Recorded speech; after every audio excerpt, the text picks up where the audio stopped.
ನನ್ನ ನಲ್ಮೆಯ ಎಲ್ಲ 9ನೇ ತರಗತಿಯ ವಿದ್ಯಾರ್ಥಿಗಳಿಗೆ ಆನ್ಲೈನ್ ಕ್ಲಾಸ್ಗೆ ಸ್ವಾಗತ. ವಿದ್ಯಾರ್ಥಿಗಳೇ, ವೃತ್ತಗಳು ಪಾಠದಲ್ಲಿ ಪಾರ್ಟ್ ಫಸ್ಟ್ ಮತ್ತು ಪಾರ್ಟ್ ಸೆಕೆಂಡಲ್ಲಿ ನಾವು ಕೆಲವು ಥೇರಮ್ಸ್ಗಳು ಹಾಗೆಯೇ ಆ ಥೇರಮ್ಗೆ ಸಂಬಂಧಪಟ್ಟಂತಹ ಉದಾಹರಣೆ ಲೆಕ್ಕಗಳಾಗಿರಬಹುದು ಮತ್ತು ಅಭ್ಯಾಸದ ಲೆಕ್ಕಗಳು ಹಾಗೆಯೇ ಥೇರಮನ್ನು ತೆಗೆದುಕೊಂಡು ಕೆಲವೊಂದು ಪ್ರಶ್ನೆಗಳನ್ನು ಪ್ರೂವ್ ಮಾಡುವುದ್ರ ಬಗ್ಗೆ ನಾವು ಅಧ್ಯಯನ ಮಾಡ್ತಾ ಹೋದ್ವಿ ವಿದ್ಯಾರ್ಥಿಗಳು. ಹಾಗಾದರೆ ಇಲ್ಲಿ ನಾವು ಪಾರ್ಟ್ ಥರ್ಡಲ್ಲಿ ಮುಖ್ಯವಾಗಿ ಚಕ್ರೀಯ ಚತುರ್ಭುಜದ ಬಗ್ಗೆ ಇಲ್ಲಿ ನಾವು ಅಧ್ಯಯನ ಮಾಡ್ತಾ ಹೋಗ್ತೀವಿ.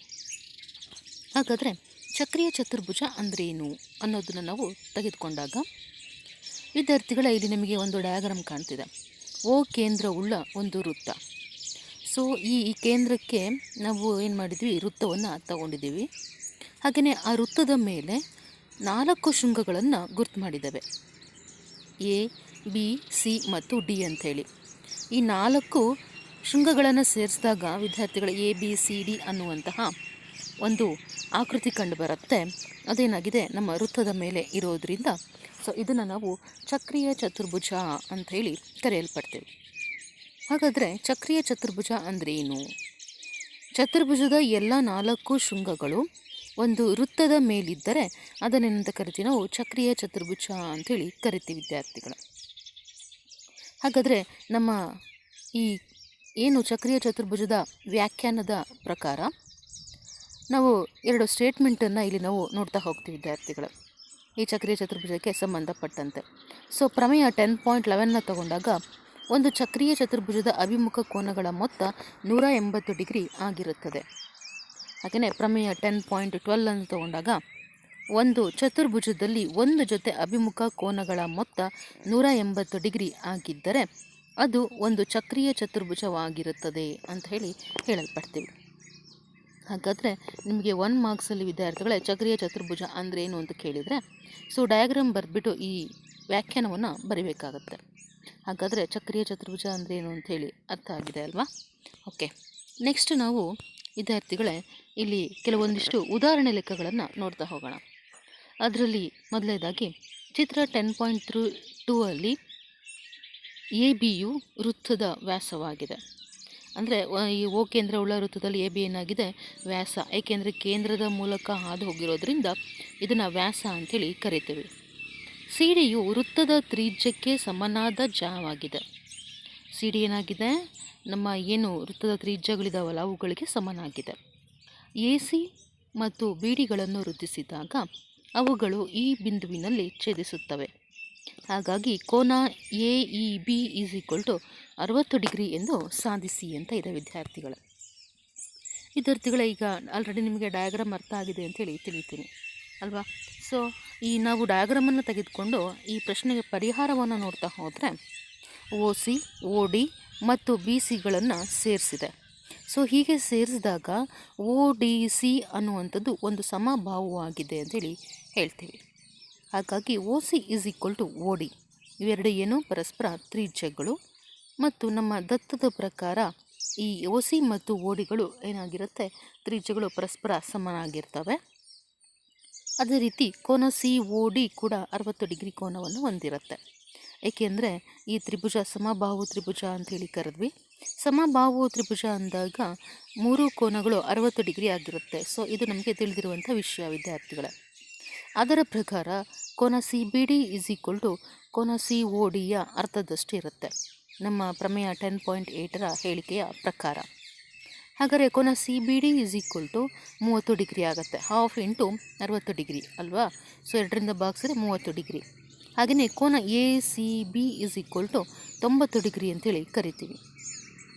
ಹಾಗಾದರೆ ಕೋನ B C E is equal to ಏನಾಗಿರುತ್ತೆ, 180 ಮೈನಸ್ ಕೋನ ಎ ಸಿ ಬಿ. ಸೊ 180ರಲ್ಲಿ 90 ಡಿಗ್ರಿಯನ್ನು ಕಳೆದ್ರೆ 90 ಡಿಗ್ರಿ ಬರುತ್ತೆ. ಹಾಗಾದರೆ ವಿದ್ಯಾರ್ಥಿಗಳೇ ಸಿ ಕೋನ ಏನಾಯಿತು, 90 ಡಿಗ್ರಿಯನ್ನು ಹೊಂದಲ್ಪಟ್ಟಿದೆ ಅಂಥೇಳಿ ಹೇಳ್ತೀವಿ. ಇದರಿಂದ ಕೋನ C E B is equal to 90ರಲ್ಲಿ 30ನ್ನು ಕಳೆದ್ರೆ ಈ ಕೋನ ಎಷ್ಟಿದೆ ಅಂಥೇಳಿ ದೊರೆಯುತ್ತೆ ನಮಗೆ.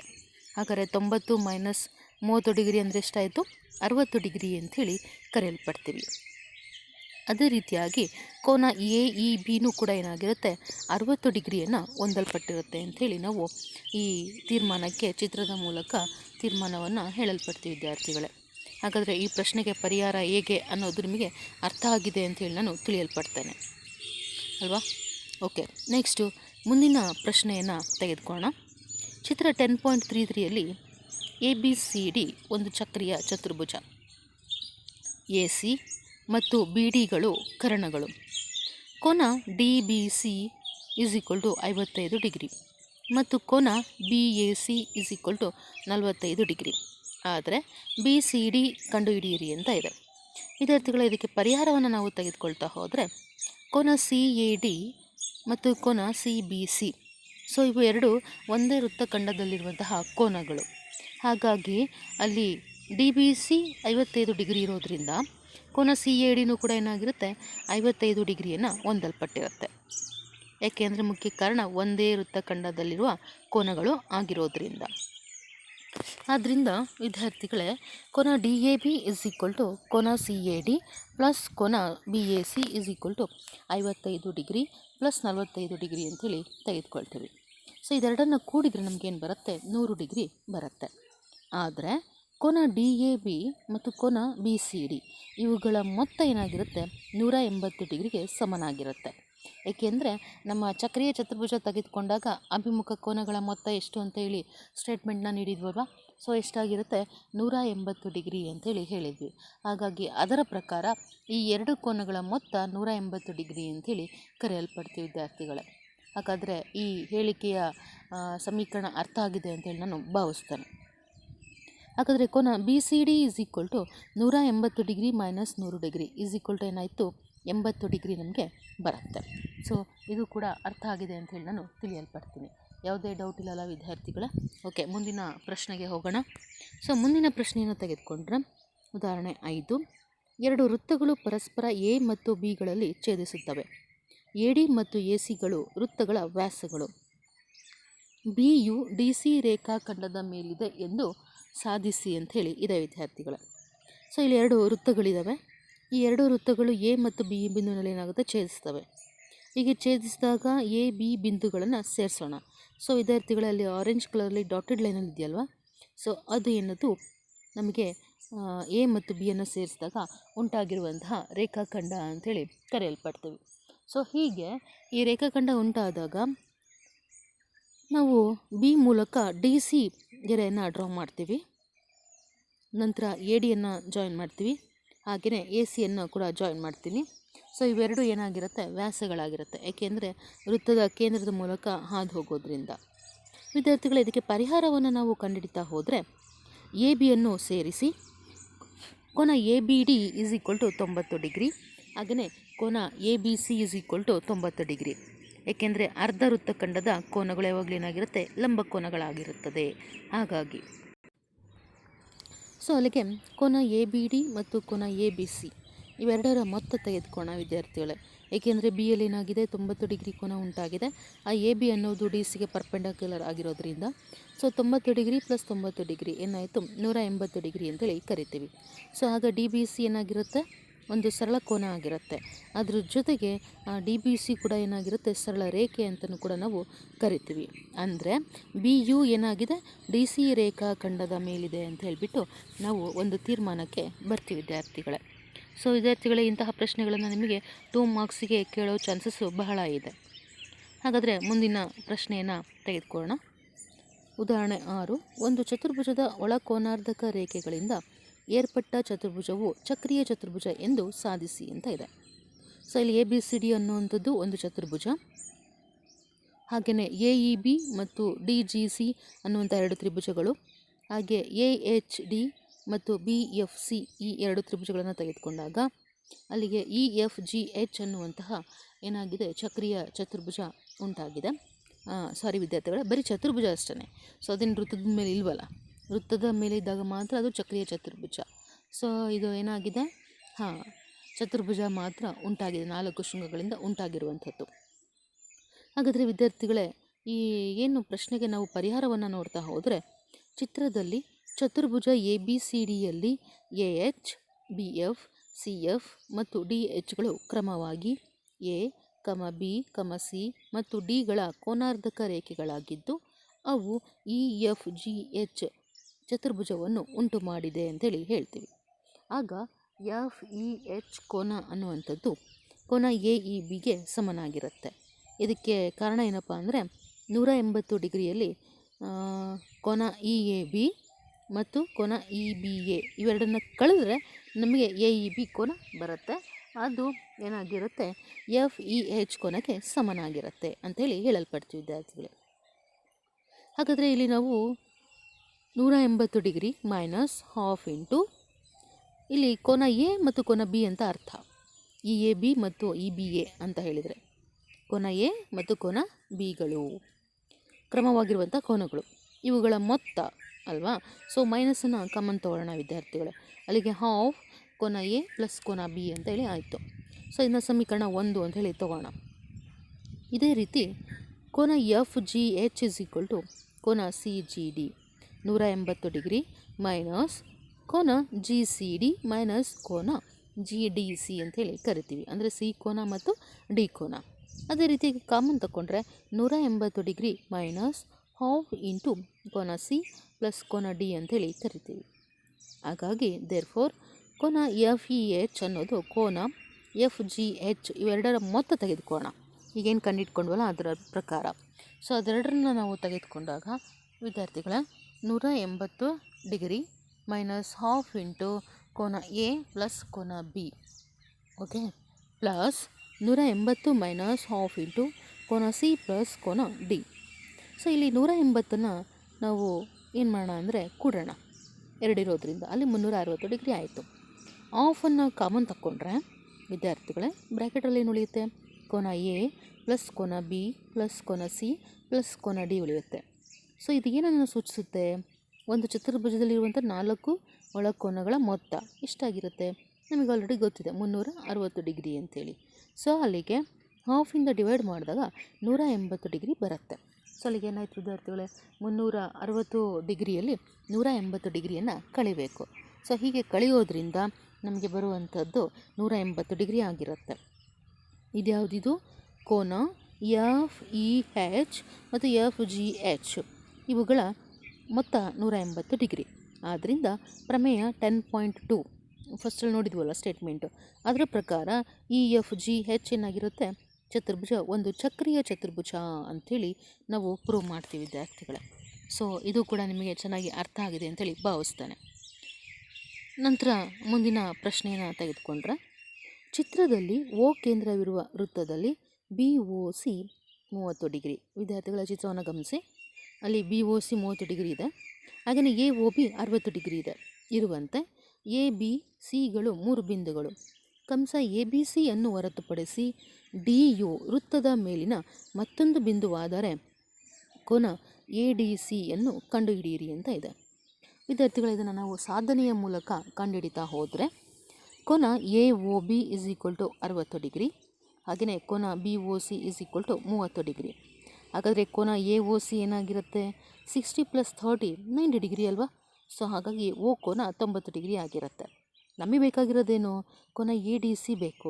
ಹಾಗಾದರೆ ಅದರ ಅರ್ಧದಷ್ಟು ಯಾವುದಿರುತ್ತೆ, ಡಿ ಕೋನ ಇರುತ್ತೆ. ಓ ಕೋನದ ಅರ್ಧದಷ್ಟು ಇರುತ್ತೆ. ಹಾಗಾಗಿ ಕೋನ A D C is equal to half into 90 degree. So 2ರಿಂದ ಅದನ್ನು ಭಾಗಿಸೋಣ, ಅಲ್ಲಿಗೆ ಏನಾಗುತ್ತೆ 45 ಡಿಗ್ರಿ ಬರುತ್ತೆ ಅಲ್ಲ ವಿದ್ಯಾರ್ಥಿಗಳೇ. ಸೊ ಇದು ಅರ್ಥ ಆಗಿದೆ ಅಂತೇಳಿ ತಿಳಿತೇನೆ. ನೆಕ್ಸ್ಟು ಮುಂದಿನ ಪ್ರಶ್ನೆಯನ್ನು ತೆಗೆದುಕೊಳ್ಳೋಣ. ಒಂದು ವೃತ್ತದ ಜಾವು ಅದರ ತ್ರಿಜ್ಯಕ್ಕೆ ಸಮನಾಗಿದೆ. ಆ ಜಾದಿಂದಾಗಿ ವೃತ್ತದ ಲಘು ಕಂಸದ ಮೇಲಿನ ಒಂದು ಬಿಂದುವಿನಲ್ಲಿ ಹಾಗೂ ಅಧಿಕ ಕಂಸದ ಮೇಲಿನ ಒಂದು ಬಿಂದುವಿನಲ್ಲಿ ಏರ್ಪಡುವ ಕೋನಗಳನ್ನು ಕಂಡುಹಿಡಿಯಿರಿ ಅಂತ ಇದೆ. ವಿದ್ಯಾರ್ಥಿಗಳೇ, ಚಿತ್ರ ನಿಮಗೆ ತೆಗೆದುಕೊಂಡಾಗ ಓ ಕೇಂದ್ರವುಳ್ಳ ವೃತ್ತ, ಇಲ್ಲಿ ಎ ಕ್ಯೂ ಬಿ ಅನ್ನುವಂಥದ್ದು ಲಘು ಕಂಸ ಹೊಂದಿರುವಂಥದ್ದು, ಎ ಪಿ ಬಿ ಅನ್ನುವಂಥದ್ದು ಏನಾಗಿದೆ ಅಧಿಕ ಕಂಸವನ್ನು ಹೊಂದಿರುವಂಥದ್ದು, ಹಾಗೆಯೇ ಓ ಅನ್ನುವಂತಹ ಕೇಂದ್ರ ಬಿಂದು ಪಿಗೆ ಏನಾಗಿರುತ್ತೆ ಅದರ ಪಿಯ ಅರ್ಧದಷ್ಟು 2ರಷ್ಟು ಇರುತ್ತೆ. ಹಾಗಾಗಿ ಇಲ್ಲಿ ನಾವು ಈ ಪ್ರಶ್ನೆಗೆ ಪರಿಹಾರವನ್ನು ತೆಗೆದುಕೊಳ್ತಾ ಹೋದರೆ ವಿದ್ಯಾರ್ಥಿಗಳ ಜ A B is equal to ತ್ರಿಜ್ಯ ಆಗಿದೆ, ಹಾಗೆಯೇ O A is equal to ತ್ರಿಜ್ಯ, ಹಾಗೆಯೇ ಓ ಬಿನೂ ಕೂಡ ಏನಾಗಿದೆ ತ್ರಿಜ್ಯ ಅಂಥೇಳಿ ಕರೆಯಲ್ಪಡ್ತೀವಿ. ಆದ್ದರಿಂದ ತ್ರಿಭುಜ ಎ ಒ ಬಿ ಒಂದು ಸಮಬಾಹು ತ್ರಿಭುಜ ಅಂತೇಳಿ ನಾವು ಕರೆಯಲ್ಪಡ್ತೀವಿ. ವಿದ್ಯಾರ್ಥಿಗಳ ಸಮಬಾಹು ತ್ರಿಭುಜ ಅಂದರೆ ಏನು ಅರ್ಥ? ಎಲ್ಲ ಗುಡ್, ಎಲ್ಲ ಬಾಹುಗಳು ಪರಸ್ಪರ ಸಮನಾಗಿರುತ್ತೆ, ಕೋನಗಳು ಕೂಡ 60 ಡಿಗ್ರಿ 60 ಡಿಗ್ರಿ 60 ಡಿಗ್ರಿಯನ್ನು ಹೊಂದಲ್ಪಟ್ಟಿರುತ್ತೆ ಅಲ್ವಾ? ಸೊ ಈ ರೀತಿಯಾಗಿ ನಾವು ತೆಗೆದುಕೊಂಡಾಗ ಕೋನ A O B is equal to 60 degree. ಆದ್ದರಿಂದ ಕೋನ A P B is equal to half into 60 degree. So ವಿದ್ಯಾರ್ಥಿಗಳು 2ರಿಂದ ಭಾಗಿಸಿದಾಗ 30 ಡಿಗ್ರಿ ಅಂತೇಳಿ ಬರುತ್ತೆ. ಹಾಗಾಗಿ ಸರಳಾಧಿಕ ಕೋನ A O B is equal to 360 degree minus 60 degree. So ಅಲ್ಲಿಗೆ ವಿದ್ಯಾರ್ಥಿಗಳಿಗೆ ಕಳೆದ್ರೆ ಏನಾಯಿತು? 300 ಡಿಗ್ರಿ ಅಂತೇಳಿ ಬರುತ್ತೆ. ಹಾಗಾದರೆ ಕೋನ A Q B is equal to half into 300 degree. So ಅಲ್ಲಿಗೆ 2ರಿಂದ ಇದನ್ನ ಭಾಗಿಸ್ತಾ ಹೋಗೋಣ. 2 1 2, ಸೊ 2 5 10, 0ಗೆ 0. ಅಲ್ಲಿಗೆ ಏನಾಯಿತು ವಿದ್ಯಾರ್ಥಿಗಳೇ? ಎ ಕ್ಯೂ ಬಿ ಅನ್ನೋದು 150 ಡಿಗ್ರಿಯನ್ನು ಹೊಂದಲ್ಪಟ್ಟಿದೆ ಅಂಥೇಳಿ ನಾವು ಕರೆಯಲ್ಪಡ್ತೇವೆ. ಹಾಗಾದರೆ ಮುಂದಿನ ಪ್ರಶ್ನೆಯನ್ನು ತೆಗೆದುಕೊಳ್ಳೋಣ.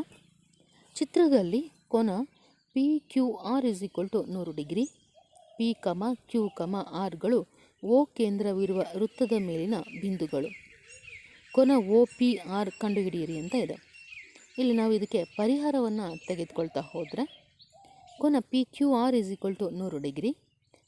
ಅದರಿಂದ ಸರಳಾಧಿಕ ಕೋನ P O R is equal to 200 degree. ಹಾಗಾದರೆ ವಿದ್ಯಾರ್ಥಿಗಳೇ ಕೋನ P O R is equal to 160 degree ಆಗುತ್ತೆ. ಹಾಗಾದರೆ ತ್ರಿಭುಜ ಪಿ ಒ ಆರ್ನಲ್ಲಿ O P is equal to O R ಇವೆರಡು ಏನಾಗಿದೆ? ಒಂದೇ ವೃತ್ತದಲ್ಲಿ ಬರುವಂತಹ ತ್ರಿಜ್ಯಗಳು. ಹಾಗಾಗಿ ಒಂದೇ ವೃತ್ತದಲ್ಲಿರುವ ತ್ರಿಜ್ಯಗಳು ಪರಸ್ಪರ ಏನಾಗಿರ್ತವೆ? ಸಮನಾಗಿರ್ತವೆ.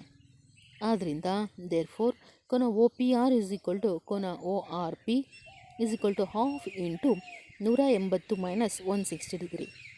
ಸೊ ಅಲ್ಲಿಗೆ ಕಳೆದ್ರೆ 20 ಡಿಗ್ರಿ ಬಂತಲ್ಲ ವಿದ್ಯಾರ್ಥಿಗಳೇ? ಆ 20 ಡಿಗ್ರಿನ 2ರಿಂದ ಭಾಗಿಸಿದಾಗ ಏನಾಗುತ್ತೆ? 2 10 20. ಸೊ ಅಲ್ಲಿಗೆ ನಮಗೆ ಕೋನ O P R is equal to ಕೋನ O R P is equal to 10 degree ಅಂಥೇಳಿ ಕರೆಯಲ್ಪಡ್ತೀವಿ. ಹಾಗಾದರೆ ವಿದ್ಯಾರ್ಥಿಗಳೇ ಈ ಪ್ರಶ್ನೆಯೂ ಕೂಡ ನಿಮಗೆ ಚೆನ್ನಾಗಿ ಅರ್ಥ ಆಗಿದೆ ಅಂತೇಳಿ ನಾನು ಭಾವಿಸ್ತೇನೆ. ಮುಂದಿನ ಪ್ರಶ್ನೆಯನ್ನು ತೆಗೆದುಕೊಳ್ಳೋಣ. ಚಿತ್ರದಲ್ಲಿ ಕೋನ ಎ ಬಿ ಸಿ 69 ಡಿಗ್ರಿ, ಹಾಗೆಯೇ ಕೋನ A C B is equal to 31 degree. ಆದರೆ ಕೋನ ಬಿ ಡಿ ಸಿಯನ್ನು ಕಂಡುಹಿಡಿಯಿರಿ ಅಂತ ಇದೆ. ವಿದ್ಯಾರ್ಥಿಗಳು ಇದಕ್ಕೆ ಪರಿಹಾರವನ್ನು ತೆಗೆದುಕೊಳ್ತಾ ಹೋದರೆ ಎ ಬಿ ಸಿ ಎಷ್ಟಿದೆ? 69 ಡಿಗ್ರಿ ಇದೆ. ಹಾಗೆಯೇ ಎ ಸಿ ಬಿ ತೆಗೆದುಕೊಂಡಾಗ 31 ಡಿಗ್ರಿ ಇದೆ.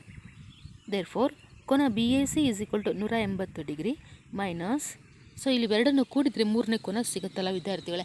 180ರಲ್ಲಿ ಕಳೆಯಲ್ಪಟ್ರೆ. ಸೊ ಹಾಗಾದರೆ ಅಲ್ಲಿಗೆ 69 ಪ್ಲಸ್ 31 ಡಿಗ್ರಿ, ಅಲ್ಲಿಗೆ ಎಷ್ಟಾಯಿತು ಕೂಡಿದರೆ? 100 ಡಿಗ್ರಿ ಆಯಿತು. 180 ಡಿಗ್ರಿ ಮೈನಸ್ 100 ಡಿಗ್ರಿ, ಸೊ ಅಲ್ಲಿಗೆ 80 ಡಿಗ್ರಿ ಬಂತು. ಹಾಗಾಗಿ ಕೋನ B D C is equal to ಕೋನ ಬಿ ಎ ಸಿ. ಏಕೆಂದರೆ ಇದು ಒಂದೇ ವೃತ್ತಖಂಡದೊಳಗಿನ ಕೋನಗಳು ಮತ್ತು ಆ ಕೋನಗಳು ಪರಸ್ಪರ ಏನಾಗಿರುತ್ತೆ? ಸಮನಾಗಿರುತ್ತೆ ಅಂತ ಹೇಳ್ಬಿಟ್ಟು ನಾವು ಕರೆಯಲ್ಪಡ್ತೀವಿ. ಸೊ ಹಾಗಾಗಿ ಕೋನ ಡಿ ಮತ್ತು ಕೋನ ಎಗಳು 180 ಡಿಗ್ರಿಯನ್ನು ಕಳೆಯಲ್ಪಟ್ಟರೆ 80 ಡಿಗ್ರಿ ಬರುತ್ತೆ. ಹಾಗಾಗಿ ಕೋನ ಡಿ ಮತ್ತು ಕೋನ ಎಗಳು 80 ಡಿಗ್ರಿಯನ್ನು ಹೊಂದಿದೆ ಅಂಥೇಳಿ ಹೇಳ್ತೀವಿ ವಿದ್ಯಾರ್ಥಿಗಳೇ. ಸೊ ಇದು ಕೂಡ ಅರ್ಥ ಆಗಿದೆ ಅಂತೇಳಿ ಭಾವಿಸ್ತೇನೆ. ನಾವು ಮುಂದಿನ ಪ್ರಶ್ನೆಯನ್ನು ತೆಗೆದುಕೊಂಡಾಗ ಚಿತ್ರದಲ್ಲಿ ಎ ಬಿ ಸಿ ಮತ್ತು ಡಿಗಳು ವೃತ್ತದ ಮೇಲಿನ 4 ಬಿಂದುಗಳು. ಕೋನ B E C is equal to 130 degree ಮತ್ತು ಕೋನ E C D is equal to 20 degree ಇರುವಂತೆ ಎ ಸಿ ಮತ್ತು ಬಿ ಡಿಗಳು ಇನಲ್ಲಿ ಛೇದಿಸುತ್ತವೆ. ಹಾಗಾದರೆ ಕೋನ B A C is equal to ಕಂಡುಹಿಡಿಯಿರಿ ಅಂತ ಇದೆ. ಅಂದರೆ ಎ ಕೋನ ಎಷ್ಟು ಬರುತ್ತೆ ಅಂತ ಕಂಡುಹಿಡಿಯಬೇಕು ವಿದ್ಯಾರ್ಥಿಗಳೇ. ಈ ಪ್ರಶ್ನೆಗೆ ನಾವು ಪರಿಹಾರವನ್ನು ನೋಡ್ತಾ ಹೋದರೆ ಕೋನ E C D is equal to 20 degree, ಹಾಗೆಯೇ ಕೋನ A B D is equal to 20 degree ಆಗುತ್ತೆ. ಯಾಕೆಂದರೆ ಒಂದೇ ವೃತ್ತಖಂಡದೊಳಗಿನ ಕೋನಗಳು. ಕೋನ A E B is equal to 180 minus 130 degree, ಅಲ್ಲಿಗೆ ಕಳೆದ್ರೆ 50 ಡಿಗ್ರಿ ಬಂತಲ್ಲ ವಿದ್ಯಾರ್ಥಿಗಳೇ? ಹಾಗಾದರೆ ಕೋನ B A C is equal to 180 minus 50 plus 20, ಅದೆರಡನ್ನು ಕೂಡಿಬಿಟ್ಟು 180ರಲ್ಲಿ ಕಳೆದ್ರೆ ಬರೋದೇ ಎ ಕೋನ ಆಗಿರುತ್ತೆ. ಸೊ ಅಲ್ಲಿಗೆ 180 ಡಿಗ್ರಿ ಮೈನಸ್ 70 ಡಿಗ್ರಿ, ಅಲ್ಲಿಗೆ 110 ಡಿಗ್ರಿ ಬಂತು ವಿದ್ಯಾರ್ಥಿಗಳೇ. ತ್ರಿಭುಜದ ಒಳಕೋನಗಳ ಮೊತ್ತ 180 ಡಿಗ್ರಿ ಅಂಥೇಳಿ ತೆಗೆದುಕೊಂಡಾಗ ಅಲ್ಲಿಗೆ ನಮಗೆ ಕೋನ B A C is equal to 110 degree ಅಂಥೇಳಿ ಕರೆಯಲ್ಪಡ್ತವೆ. ಸೊ ಈ ಪ್ರಶ್ನೆಯೂ ಕೂಡ ನಿಮಗೆ ಅರ್ಥ ಆಗಿದೆ ಅಂಥೇಳಿ ಭಾವಿಸ್ತೀನಿ ವಿದ್ಯಾರ್ಥಿಗಳೇ. ನೆಕ್ಸ್ಟು ಮುಂದಿನ ಪ್ರಶ್ನೆಯನ್ನು ತೆಗೆದುಕೊಂಡ್ರೆ, ಒಂದು ಚಕ್ರೀಯ ಚತುರ್ಭುಜದ ಕರ್ಣಗಳು ವೃತ್ತದ ವ್ಯಾಸಗಳಾದರೆ ಆ ತ್ರಿಜ್ಯವು ಆಯತವೆಂದು ಸಾಧಿಸಿ ಅಂತ ಇದೆ. ಸೊ ವಿದ್ಯಾರ್ಥಿಗಳಲ್ಲಿ ನಿಮಗೆ ಡಯಾಗ್ರಾಮನ್ನು ತೆಗೆದುಕೊಂಡಾಗ ಓ ಕೇಂದ್ರವುಳ್ಳ ವೃತ್ತ ಇದೆ. ಸೊ ಈ ವೃತ್ತವನ್ನು ABCD ಒಂದು ಚಕ್ರೀಯ ಚತುರ್ಭುಜವಾಗಿದೆ. AC ಅನ್ನೋದಕ್ಕಿಂತ AB ಮತ್ತು BDCಗಳು ಪರಸ್ಪರ ವ್ಯಾಸಗಳಾಗಿ ನಮಗೆ ಕಂಡುಬರ್ತಾ ಇದೆ. ಇದಕ್ಕೆ ಪರಿಹಾರ ಏನು ಅಂಥೇಳಿ ತೆಗೆದುಕೊಂಡಾಗ ವಿದ್ಯಾರ್ಥಿಗಳ AB ಮತ್ತು CDಗಳು ವ್ಯಾಸಗಳಾಗಿವೆ. ಕೋನ C ಮತ್ತು ಕೋನ D = 90 ಡಿಗ್ರಿಯನ್ನು ಹೊಂದಲ್ಪಟ್ಟಿದೆ. ಹಾಗಾದರೆ ವಿದ್ಯಾರ್ಥಿಗಳೇ ಕೋನ C = ಕೋನ D ಅಂತ ತೆಗೆದುಕೊಂಡಾಗ 90 ಡಿಗ್ರಿ ಇದೆ. ಹಾಗೆಯೇ ಇದರ ಇನ್ನೊಂದು ಅಭಿಮುಖ ಕೋನಗಳು ಕೋನ A = ಕೋನ B ತೊಗೊಂಡ್ರೂ ಕೂಡ 90 ಡಿಗ್ರಿ ನಮಗೆ ಕಂಡು ಬರ್ತಾ ಇದೆ. ಹಾಗಾಗಿ ಕೋನ ADBC ಅನ್ನು ನಾವು ಒಂದು ಆಯತ ಅಂಥೇಳಿ ಕರೆಯಲ್ಪಡ್ತೇವೆ. ಹಾಗಾಗಿ ಚಕ್ರೀಯ ಚತುರ್ಭುಜದ ಎಲ್ಲ ಕೋನಗಳು ಏನಾಗಿರುತ್ತೆ, ಲಂಬ ಕೋನವಾಗಿದೆ ಅಂತ ಹೇಳಿಬಿಟ್ಟು ನಾವು ಹೇಳಲ್ಪಡ್ತೀವಿ ವಿದ್ಯಾರ್ಥಿಗಳೇ. ಸೊ ಇದು ಕೂಡ ನಿಮಗೆ ಚೆನ್ನಾಗಿ ಅರ್ಥ ಆಗಿದೆ ಅಂಥೇಳಿ ಭಾವಿಸ್ತೇನೆ. ಸೊ ಮುಂದಿನ ಪ್ರಶ್ನೆಯನ್ನು ತೆಗೆದುಕೊಳ್ಳೋಣ. ಒಂದು ತ್ರಾಪಿಜ್ಯದ ಸಮಾಂತರವಲ್ಲದ ಬಾಹುಗಳು ಸಮವಾದರೆ ಅದು ಚಕ್ರೀಯ ಎಂದು ಸಾಧಿಸಿ ಅಂತ ಇದೆ ವಿದ್ಯಾರ್ಥಿಗಳು. ಸೊ ಡಯಾಗ್ರಾಮನ್ನು ತೆಗೆದುಕೊಂಡಾಗ ABCD ಒಂದು ಚಕ್ರೀಯ ಚತುರ್ಭುಜ ಆಗಿಲ್ಲ, ಅದನ್ನು ಪ್ರೂವ್ ಮಾಡಬೇಕು ವಿದ್ಯಾರ್ಥಿಗಳೇ ನಾವು. ಬಟ್ ಇದೇನಾಗಿದೆ, ಒಂದು ತ್ರಾಪಿಜ್ಯ ಅಂತ ಹೇಳಿ ಕೊಟ್ಟಿದ್ದಾನೆ. ನಮ್ಮ ತ್ರಾಪಿಜ್ಯವನ್ನು ತೆಗೆದುಕೊಂಡಾಗ ಒಂದು ಜೊತೆಯ ಅಭಿಮುಖ ಕೋನಗಳು ಏನಾಗಿರುತ್ತೆ, ಪರಸ್ಪರ ಸಮನಾಗಿರ್ತವೆ. ಇನ್ನೊಂದು ಜೊತೆಯ ಅಭಿಮುಖ ಬಾಹುಗಳು ಅಸಮವಾಗಿ ನಮಗೆ ಕಂಡುಬರುತ್ತೆ. ಸೊ ಹಾಗಾಗಿ ABCD ಒಂದು ಚಕ್ರೀಯ ಚತುರ್ಭುಜ ಅಂತ ತಗೊಂಡಾಗ DC ಅನ್ನೋದು ABಗೆ ಏನಾಗಿರುತ್ತೆ, ಪರಸ್ಪರ ಸಮಾಂತರವನ್ನು ಹೊಂದಲ್ಪಟ್ಟಿರುತ್ತೆ ಅಲ್ವಾ. ಅದೇ ರೀತಿಯಾಗಿ AD = BC ಅಂತ ಹೇಳಿ ಕರಿತೀವಿ ವಿದ್ಯಾರ್ಥಿಗಳೇ. ಈ DM ಅನ್ನೋದು ABಗೆ ಏನಾಗಿರುತ್ತೆ, ಪರ್ಪೆಂಡಿಕ್ಯುಲರ್ ಆಗಿರುತ್ತೆ. ಹಾಗೆಯೇ CN ಅನ್ನೋದು ABಗೆ ಪರ್ಪೆಂಡಿಕ್ಯುಲರ್ ಆಗಿದೆ. ಹಾಗಾಗಿ ತ್ರಿಭುಜ ADM ಮತ್ತು ತ್ರಿಭುಜ BCNಗಳಲ್ಲಿ AD = BC ಏನಾಗಿರುತ್ತೆ, ಪರಸ್ಪರ ಸಮನಾಗಿರುತ್ತೆ. ಹಾಗೆಯೇ DM = CN. ಕೋನ DMA ಮತ್ತು ಕೋನ CNB = 90 ಡಿಗ್ರಿ. ಏಕೆಂದರೆ ಕೋನ M ಮತ್ತು ಕೋನ N ನಲ್ಲಿ ಏನಾಗಿದೆ, 90 ಡಿಗ್ರಿಯನ್ನು ಹೊಂದಲ್ಪಟ್ಟಿದೆ. ಹಾಗಾಗಿ ಇಲ್ಲಿ ಎರಡು ಬಾಹುಗಳು ಒಂದು ಕೋನ ಅಂದರೆ ಲಂಬಕೋನ ಬಾಹು ಸ್ವೀಕೃತ ಸಿದ್ಧಾಂತದ ಪ್ರಕಾರ ವಿದ್ಯಾರ್ಥಿಗಳೇ ತ್ರಿಭುಜ ADM ಅನ್ನೋದು ತ್ರಿಭುಜ PCN ಏನಾಗಿರುತ್ತೆ, ಪರಸ್ಪರ ಸಮರೂಪತೆಯನ್ನು ಹೊಂದಲ್ಪಟ್ಟಿರುತ್ತೆ. ಹಾಗಾಗಿ ಕೋನ A = ಕೋನ B ಮತ್ತು ಕೋನ ADM = ಕೋನ BCN ಅಂತೇಳಿ ನಾವು ಕರಿತೀವಿ. ಈ ಎರಡು ಕೋನಗಳು ಪರಸ್ಪರ ಸಮನಾಗಿರ್ತವೆ. ಆದ್ದರಿಂದ ಕೋನ ADM + 90 ಡಿಗ್ರಿ, ಕೋನ BCN + 90 ಡಿಗ್ರಿ. ಸೊ ಏನಾಗಿರುತ್ತೆ, 90 ಡಿಗ್ರಿಯನ್ನು ನಾವು ಎರಡು ಕಡೆ ಏನು ಮಾಡಿದ್ದೀವಿ, ಕೂಡಲ್ಪಟ್ಟಿದ್ದೀವಿ ವಿದ್ಯಾರ್ಥಿಗಳು. ಸೊ ಹೀಗೆ ಕೂಡಿದಾಗ ಕೋನ D ಅನ್ನೋದು ಕೋನ Cಗೆ ಏನಾಗಿರುತ್ತೆ, ಪರಸ್ಪರ ಸಮನಾಗಿರುತ್ತೆ. ಹಾಗಾಗಿ ಕೋನ A + ಕೋನ B + ಕೋನ C + ಕೋನ D = 360 ಡಿಗ್ರಿ ಅಂತೇಳಿ ಕರಿತೇವೆ. ಇಲ್ಲಿ ಕೋನ B ಬದಲಾಗಿ ಕೋನ Aಯನ್ನು ಆದೇಶಿಸ್ತೇವೆ. ಹಾಗೆ ಕೋನ D ಬದಲಾಗಿ ಕೋನ Cಯನ್ನು ಆದೇಶಿಸ್ತೇನೆ ವಿದ್ಯಾರ್ಥಿಗಳೇ. ಸೊ ಹೀಗೆ ಆದೇಶಿಸಿದಾಗ ಕೋನ A + ಕೋನ A ಮತ್ತು ಕೋನ C + ಕೋನ C ಆಗುತ್ತೆ. ಎಷ್ಟಿದ್ದಾವೆ, 2 ಇದೆ. ಸೊ ಅಲ್ಲಿಗೆ 2 ಕೋನ A + 2 ಕೋನ C = 360 ಡಿಗ್ರಿ. ಸೊ ಅಲ್ಲಿಗೆ ಕೋನ A + ಕೋನ C = 180 ಡಿಗ್ರಿ ಅಂತೇಳಿ ಕರೆಯಲ್ಪಡ್ತವೆ. ಹಾಗಾಗಿ ಕೋನ B ಮತ್ತು ಕೋನ Dಗಳು 180 ಡಿಗ್ರಿ ಆಗಿದೆ. ಹಾಗಾಗಿ ಅಭಿಮುಖ ಕೋನಗಳ ಮೊತ್ತ 180 ಡಿಗ್ರಿ ಇದೆ ಅಂಥೇಳಿ ಹೇಳಲ್ಪಡ್ತೇವೆ. ಆದ್ದರಿಂದ ABCD ಒಂದು ಚಕ್ರೀಯ ಚತುರ್ಭುಜ ಅಂಥೇಳಿ ಕರೆಯಲ್ಪಡ್ತೀವಿ ವಿದ್ಯಾರ್ಥಿಗಳೇ. ಸೊ ಹಾಗಾದರೆ ಇದು ಕೂಡ ನಿಮಗೆ ಈ ಪ್ರಶ್ನೆಗೆ ಉತ್ತರ ಚೆನ್ನಾಗಿ ಅರ್ಥ ಆಗಿದೆ ಅಂಥೇಳಿ ನಾನು ಭಾವಿಸ್ತೇನೆ. ಸೊ ಮುಂದಿನ ಪ್ರಶ್ನೆಯನ್ನು ತೆಗೆದುಕೊಂಡ್ರೆ, ಎರಡು ವೃತ್ತಗಳು B ಮತ್ತು Cಗಳಲ್ಲಿ ಪರಸ್ಪರ ಛೇದಿಸುತ್ತವೆ. Bಯ ಮೂಲಕ ಎಳೆದ ABD ಮತ್ತು PBQ ರೇಖಾಖಂಡಗಳು ವೃತ್ತಗಳನ್ನು ಕ್ರಮವಾಗಿ A, D, P ಮತ್ತು Qಗಳಲ್ಲಿ ಕತ್ತರಿಸುತ್ತದೆ. ಕೋನ ACP = ಕೋನ QCD ಎಂದು ಸಾಧಿಸಿ ಅಂತ ಇದೆ ವಿದ್ಯಾರ್ಥಿಗಳೇ. ಇಲ್ಲಿ ಡಯಾಗ್ರಾಮನ್ನು ತೆಗೆದುಕೊಂಡಾಗ ಇದಕ್ಕೆ ಪರಿಹಾರವನ್ನು ನೋಡ್ತಾ ಹೋಗೋಣ. ಕೋನ ACP ಗೊತ್ತಾಗ್ತಿದೆಯಲ್ಲ ಡಯಾಗ್ರಾಮಲ್ಲಿ ವಿದ್ಯಾರ್ಥಿಗಳೇ? ಎ ಸಿ ಪಿ ಮತ್ತು ಕೋನ ಎ ಬಿ ಪಿ ಇವೆರಡು ಏನು ಪರಸ್ಪರ ಸಮ, ಏಕೆಂದರೆ ಒಂದೇ ವೃತ್ತಖಂಡದೊಳಗಿನ ಕೋನಗಳು. ಹಾಗೆಯೇ ಕೋನ ಕ್ಯೂ ಸಿ ಡಿ ಮತ್ತು ಕೋನ ಕ್ಯೂ ಸಿ ಡಿ ಇವು ಕೂಡ ಏನು ಒಂದೇ ವೃತ್ತದ ಕೋನಗಳು, ಪರಸ್ಪರ ಏನಾಗಿದೆ ಸಮನಾಗಿದೆ. ಆದರೆ ಕೋನ ಎ ಬಿ ಪಿ ಮತ್ತು ಕೋನ ಕ್ಯೂ ಸಿ ಡಿ ಇವುಗಳು ಈಕ್ವಲ್ಲು, ಏಕೆಂದರೆ ಇದು ಶೃಂಗಾಭಿಮುಖ ಕೋನಗಳು. ಆದ್ದರಿಂದ ದೇರ್ಫೋರ್ ಕೋನ A C P is equal to ಕೋನ ಕ್ಯೂ ಸಿ ಡಿ ಇವೆರಡು ಪರಸ್ಪರ ಏನಾಗಿದೆ ವಿದ್ಯಾರ್ಥಿಗಳ ಸಮನಾಗಿದೆ ಅಂಥೇಳಿ ಕರಿತೀವಿ. ಅಂದರೆ ಕೋನ ಸಿ ಅನ್ನೋದು ಕೋನ ಸಿಗೆ ಪರಸ್ಪರ ಸಮನಾಗಿದೆ ಅಂಥೇಳಿ ಅರ್ಥ. ಅದೆಲ್ಲ ಪ್ರೂವ್ ಮಾಡೋಕ್ಕೆ ಕೇಳಿರೋ ವಿದ್ಯಾರ್ಥಿಗಳೇ. ಓಕೆ, ಸೊ ಈ ಪ್ರಶ್ನೆಗೆ ನಿಮಗೆ ಉತ್ತರ ಚೆನ್ನಾಗಿ ಅರ್ಥ ಆಗಿದೆ ಅಂತೇಳಿ ಭಾವಿಸ್ತೇನೆ. ಮುಂದಿನ ಪ್ರಶ್ನೆಯನ್ನು ತೆಗೆದುಕೊಳ್ಳೋಣ. ತ್ರಿಭುಜದ ಎರಡು ಬಾಹುಗಳು ವ್ಯಾಸವಾಗಿರುವಂತೆ ಎರಡು ವೃತ್ತಗಳನ್ನು ಎಳೆದರೆ ಆ ವೃತ್ತಗಳ ಛೇದಕ ಬಿಂದುವು ತ್ರಿಭುಜದ ಮೂರನೇ ಬಾವಿನ ಮೇಲಿರುತ್ತದೆ ಎಂದು ಸಾಧಿಸಿ ಅಂತಿದೆ ವಿದ್ಯಾರ್ಥಿಗಳು. ಸೊ ಇಲ್ಲಿ ಈಗ ಎರಡು ವೃತ್ತಗಳು ಇದ್ದಾವೆ. ಆ ಎರಡು ವೃತ್ತಗಳು ಬಿ ಮತ್ತು ಡಿಯಲ್ಲಿ ಸಂಧಿಸಲ್ಪಟ್ಟಿದ್ದಾವೆ. ಆಗ ಬಿ ಡಿ ಅನ್ನುವಂತಹ ಛೇದಕ ರೇಖೆ ಉಂಟಾಗಿದೆ. ಅದಲ್ದಲನೆ ಎ ಬಿ ಮತ್ತು ಬಿ ಸಿಯನ್ನು ಸೇರಿಸಿದ್ದೇವೆ. ಅವೆರಡು ಏನು ವಿದ್ಯಾರ್ಥಿಗಳೇ? ವ್ಯಾಸ, ಏಕೆಂದರೆ ಕೇಂದ್ರದ ಮೂಲಕ ಹಾದು ಹೋಗೋದ್ರಿಂದ. ಹಾಗೆಯೇ ಎ ಡಿ ಸಿ ಕೂಡ ನಾವು ಡ್ರಾ ಮಾಡಿದ್ದೇವೆ. ಬಿ ಡಿ ಅನ್ನೋದು ಎ ಸಿಗೆ ಏನಾಗಿದೆ? ಪರ್ಪೆಂಡಿಕ್ಯುಲರ್ ಆಗಿದೆ. ಹಾಗಾದರೆ ಡಿ ಬಿಂದುವಿನಲ್ಲಿ ಏನಾಗಿರುತ್ತೆ? 90 ಡಿಗ್ರಿ ಕೋನ ಉಂಟಾಗಿರುತ್ತೆ.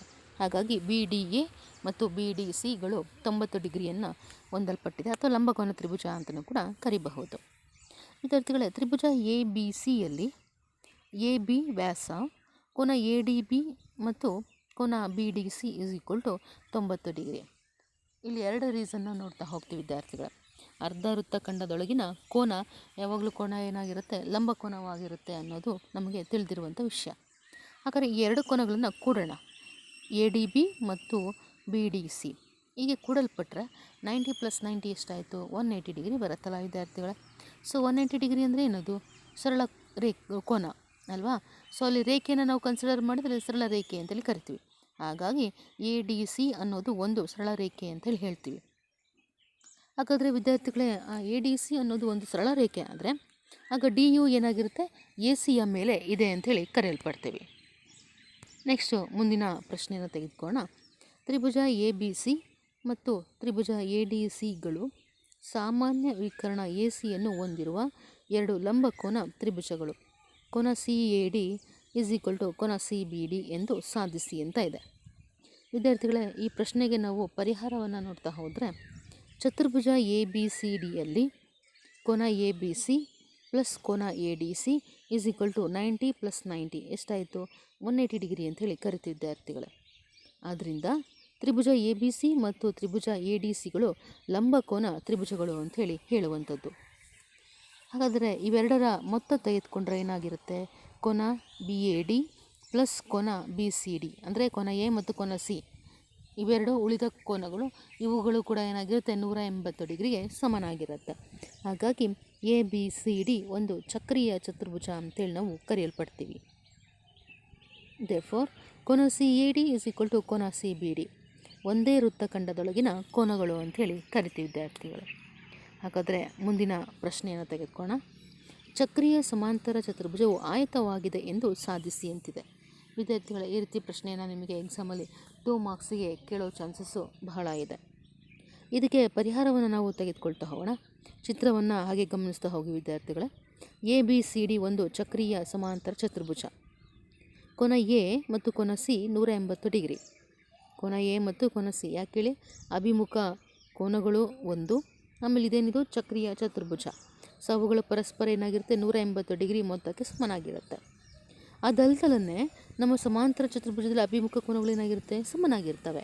ಕೋನ ಎ ಈಸ್ ಈಕ್ವಲ್ ಟು ಕೋನ ಸಿ ಅಲ್ಲಿ ಮೊತ್ತ ತೊಗೊಂಡಾಗ 180ಕ್ಕೆ ಸಮ. ಸಮಾಂತರ ಚತುರ್ಭುಜವನ್ನು ತೆಗೆದುಕೊಂಡಾಗ ಕೋನಗಳು ಕೋನ ಎ ಮತ್ತು ಕೋನ ಸಿಗೆ ಏನಾಗಿರುತ್ತೆ? ಪರಸ್ಪರ ಸಮನಾಗಿರುತ್ತೆ ಅಂತ ಹೇಳಿ ಕರಿತೀವಿ. ಹಾಗಾಗಿ ಕೋನ ಎ ಈಸ್ ಈಕ್ವಲ್ ಟು ಕೋನ C is equal to 1/2 × 180 degree. ಅಲ್ಲಿಗೆ ಇದನ್ನು ನಾವು ಭಾಗಿಸಿದಾಗ 2 9 18, 0ಗೆ 0 ಎಷ್ಟು ಬಂತು ವಿದ್ಯಾರ್ಥಿಗಳೇ? 90 ಡಿಗ್ರಿ ಬಂತು. ಯಾವುದು? ಕೋನ ಎ ಮತ್ತು ಕೋನ ಸಿ 90 ಡಿಗ್ರಿಯನ್ನು ಹೊಂದಿದೆ. ಇದೇ ರೀತಿಯಾಗಿ ಕೋನ ಬಿ ಮತ್ತು ಕೋನ ಡಿಗಳು ಕೂಡ ಏನಾಗಿರುತ್ತೆ? 90 ಡಿಗ್ರಿಯನ್ನು ಹೊಂದಲ್ಪಟ್ಟಿರುತ್ತೆ ಅಂತೇಳಿ ಹೇಳ್ತೀವಿ. ಮುಖ್ಯ ಕಾರಣ ಸಮಾಂತರ ಚತುರ್ಭುಜದ ಎಲ್ಲ ಕೋನಗಳು ಏನಾಯಿತು 90 ಡಿಗ್ರಿ ಆಗಿರುತ್ತದೆ. ಈ ಎಲ್ಲ ಕೋನಗಳು 90 ಡಿಗ್ರಿ ಆಯಿತು ಅಂದರೆ ಇದು ಯಾವುದರ ಗುಣಲಕ್ಷಣವಾಗಿದೆ ವಿದ್ಯಾರ್ಥಿಗಳ ಆಕೃತಿ? Very good. ಯಾವುದು ಹೇಳಿ? ಆಯತದ ಗುಣಲಕ್ಷಣವಾಗಿದೆ. ಆದ್ದರಿಂದ ಈ ಎಲ್ಲ ಅಂಶಗಳ ಪ್ರಕಾರ ಒಂದು ತೀರ್ಮಾನಕ್ಕೆ ಬರ್ತವೆ. ABCD ಒಂದು ಆಯತ ಅಂತೇಳ್ಬಿಟ್ಟು ನಾವು ಕರೆಯಲ್ಪಡ್ತೀವಿ ವಿದ್ಯಾರ್ಥಿಗಳ. ಸೊ ಈ ಪ್ರಶ್ನೆ ಕೂಡ ಚೆನ್ನಾಗಿ ಅರ್ಥ ಆಗಿದೆ ಅಂತೇಳಿ ನಾನು ಭಾವಿಸ್ತೇನೆ. ಓಕೆ ವಿದ್ಯಾರ್ಥಿಗಳೇ, ನೆಕ್ಸ್ಟ್ ನಾವು ಕೆಲವೊಂದಿಷ್ಟು ಪ್ರಶ್ನೆಗಳನ್ನು ನಾನು ನಿಮಗೆ ಕೊಡ್ತಾ ಇದ್ದೀನಿ. ಸರಿ ಅಥವಾ ತಪ್ಪು ಪ್ರಶ್ನೆಗಳು. ವಿದ್ಯಾರ್ಥಿಗಳೇ, ಇಲ್ಲಿ ನಿಮಗೆ ಸ್ಟೇಟ್ಮೆಂಟು ಪ್ರಕಾರ ಈ ಪ್ರಶ್ನೆಗಳನ್ನು ನೀಡಲಾಗಿದೆ. ಸರಿ ಅಥವಾ ತಪ್ಪು ಅನ್ನೋದು ನೀವು ಮೆನ್ಷನ್ ಮಾಡಬೇಕು. ಅದಕ್ಕೆ ಸರಿಯಾದ ಹೇಳಿಕೆಗಳನ್ನು ಬರೆಯೋ ಅವಶ್ಯಕತೆ ಇಲ್ಲ. ವಿದ್ಯಾರ್ಥಿಗಳೇ, ಇದನ್ನು ಮ್ಯಾಥ್ಸ್ ಹೋಮ್ವರ್ಕಲ್ಲಿ ನೀವು ಇವುಗಳಿಗೆ ಆನ್ಸರನ್ನು ಬರೆದಿಡಿ. ನಂತರ ನಾನು ಈ ಪ್ರಶ್ನೆಗಳಿಗೆ ಏನು ಉತ್ತರ ನೀವು ಬರೆದಿರೋದು ಸರಿ ಇದೆಯೋ ತಪ್ಪಿದೆಯೋ ಅಂತ ನಂತರ ಕರೆಕ್ಷನ್ ಮಾಡಿ ನನಗೆ ಕೊಡ್ತೇನೆ. ಮೊದಲನೇ ಪ್ರಶ್ನೆಯನ್ನು ತಗೊಂಡ್ರೆ, ಒಂದು ವೃತ್ತದ ಅತ್ಯಂತ ದೊಡ್ಡ ತ್ರಿಜ್ಯವೇ ವ್ಯಾಸ. ವಿದ್ಯಾರ್ಥಿಗಳ ಈ ಸ್ಟೇಟ್ಮೆಂಟು ಕರೆಕ್ಟಾಗಿದೆಯಾ? ತಪ್ಪಾಗಿದೆ ಅಲ್ವಾ? ಒಂದು ವೃತ್ತದ ಅತ್ಯಂತ ದೊಡ್ಡ ಜಾನೆ ಏನಾಗಿರುತ್ತೆ? ವ್ಯಾಸವಾಗಿರುತ್ತೆ. ಇದು ಕರೆಕ್ಟಾದಂಥ ಸ್ಟೇಟ್ಮೆಂಟು. ಇಲ್ಲಿ ತ್ರಿಜ್ಯ ಅಂತ ಕೊಟ್ಟಿದ್ದಾನೆ. ಹಾಗಾದರೆ ಇದೇನಿದು ತಪ್ಪಾಗಿರುವಂತಹ ಸ್ಟೇಟ್ಮೆಂಟು ಅಲ್ವಾ? ಹಾಗಾಗಿ ಎರಡನೇ ತೆಗೆದುಕೊಂಡಾಗ ಒಂದು ವೃತ್ತದಲ್ಲಿ ಅಪರಿಮಿತ ಜಾಗಳನ್ನು ಎಳೆಯಬಹುದು. ಮೂರನೇ ಪ್ರಶ್ನೆ, ಒಂದು ಕಂಸವು ಪರಿಧಿಯಲ್ಲಿ ಉಂಟು ಮಾಡುವ ಕೋನವು ಅದೇ ಕಂಸವು ಕೇಂದ್ರದಲ್ಲಿ ಉಂಟು ಮಾಡುವ ಕೋನದ 2ರಷ್ಟು ಇರುತ್ತದೆ. ನಾಲ್ಕನೇದು, ಒಂದು ವೃತ್ತಕ್ಕೆ ಒಂದು ಕೇಂದ್ರ ಮಾತ್ರ ಇರುತ್ತದೆ. ಐದನೇ ಪ್ರಶ್ನೆ, ಪರಸ್ಪರ ಛೇದಿಸುವ ಎರಡು ವೃತ್ತಗಳಿಗೆ 2 ಸಾಮಾನ್ಯ ಬಿಂದುಗಳು ಮಾತ್ರ ಇರುತ್ತದೆ. ನೆಕ್ಸ್ಟು ಆರನೇ ಪ್ರಶ್ನೆ, ಅರ್ಧ ವೃತ್ತದ ಕೋನವು ಲಂಬಕೋನವಾಗಿರುತ್ತದೆ. ಏಳನೇ ಪ್ರಶ್ನೆ, ಕೇಂದ್ರಕ್ಕೆ ಸಮೀಪ ಬಂದಂತೆ ಜಾದ ಉದ್ದವು ಹೆಚ್ಚಾಗುತ್ತದೆ. ಎಂಟನೇ ಪ್ರಶ್ನೆಯನ್ನು ತೆಗೆದುಕೊಂಡ್ರೆ, ಚಕ್ರೀಯ ಚತುರ್ಭುಜದ 3 ಶೃಂಗಗಳು ವೃತ್ತ ಪರಿಧಿಯ ಮೇಲಿರಬೇಕು. ಹಾಗೆಯೇ 9ನೇ ಪ್ರಶ್ನೆಯನ್ನು ತೆಗೆದುಕೊಂಡ್ರೆ, ಚಕ್ರೀಯ ಚತುರ್ಭುಜದಲ್ಲಿ ಒಂದು ಜೊತೆ ಅಭಿಮುಖ ಕೋನಗಳು ಲಂಬಕೋನಗಳಾಗಿರಬೇಕು. ವಿದ್ಯಾರ್ಥಿಗಳೇ, ಲಾಸ್ಟು ಪ್ರಶ್ನೆಯನ್ನು ತೆಗೆದುಕೊಂಡ್ರೆ, ಚಕ್ರೀಯ ಚತುರ್ಭುಜದ ಅಭಿಮುಖ ಕೋನಗಳು ಏನಾಗಿರುತ್ತೆ? ಪರಿಪೂರಕ ಕೋನಗಳಾಗಿರುತ್ತದೆ ಅಂಥೇಳಿ ಹೇಳಲ್ಪಡ್ತೀವಿ.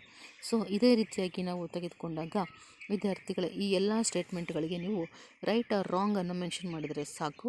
ಇದಕ್ಕೆ ಸರಿಯಾಗಿರುವಂತಹ ಹೇಳಿಕೆಗಳನ್ನು ಕೊಡೋ ಅವಶ್ಯಕತೆ ಇಲ್ಲ.